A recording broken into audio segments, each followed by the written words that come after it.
एक गांव में श्रुति अपनी दादी मेनका के साथ रहती थी। श्रुति के माता पिता की बचपन में ही मृत्यु हो गई थी, जिसके बाद श्रुति की देखभाल उसकी दादी किया करती थी। लेकिन उसकी दादी की उम्र ज्यादा होने की वजह से वह कुछ काम नहीं कर पाती थी, इसलिए पूरे घर का काम श्रुति ही किया करती थी।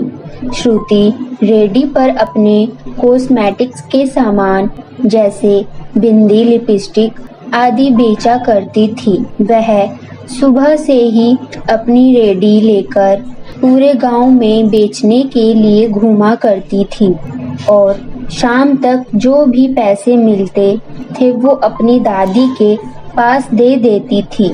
फिर उसकी दादी उन्हें संभाल कर खर्च किया करती थी। बेचारी श्रुति इस उम्र में पढ़ाई न करके काम किया करती थी और वो भी क्या करती, दोनों ही मजबूर थे, क्योंकि उनके पास इतने पैसे नहीं थे कि वह श्रुति को स्कूल भेज सके। शाम को श्रुति घर आती तो वह घर का भी सारा काम किया करती थी और रात का खाना भी बनाती थी और दोनों खाना खाके सो जाते थे।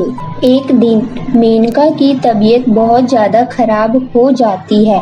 श्रुति सभी पड़ोस वालों के पास मदद मांगने जाती है, लेकिन उसकी कोई मदद नहीं करता और सभी को श्रुति की बातें झूठी लगने लगती है और आसपास की औरतें उसे कहती है, अब तो इसके दिन आ गए हैं, अब बुढ़िया ज्यादा दिनों तक नहीं बचेगी।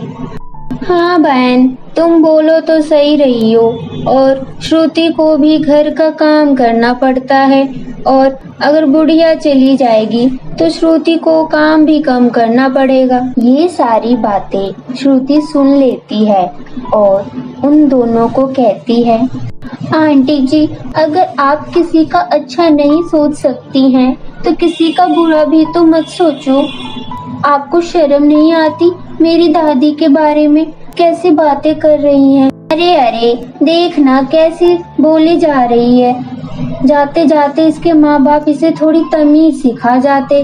कैसे बोल रही है, बड़ों से बात करने की तमीज ही नहीं है। देखिए, मैं आपको कुछ नहीं बोल रही, तो प्लीज आप भी मुझे कुछ मत बोलिए। मुझे तो समझ नहीं आ रहा कि आप इतने बड़े होकर किसी के बारे में इतना बुरा कैसे सोच सकती है। मैं तो बस यही कह रही थी कि तेरी दादी नहीं रहती तो तुझे भी काम कम करना पड़ता, पर वैसे भी आजकल तो भलाई का जमाना ही नहीं रहा। ऐसा कुछ नहीं है, मेरी दादी जल्दी ठीक हो जाएगी, देख लेना।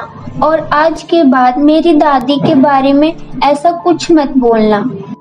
हाँ हाँ ठीक है, भलाई का तो जमाना ही नहीं है, सही बता रही हूँ तो इसको गलत लग रहा है। श्रुति वहाँ से अपने घर आ जाती है और अपनी दादी को दवाई देने लगती है। श्रुति अगले दिन सामान बेचने नहीं जाती क्योंकि उसको अपनी दादी की चिंता सता रही थी। भगवान, मुझे जल्दी से अपने पास बुला लो।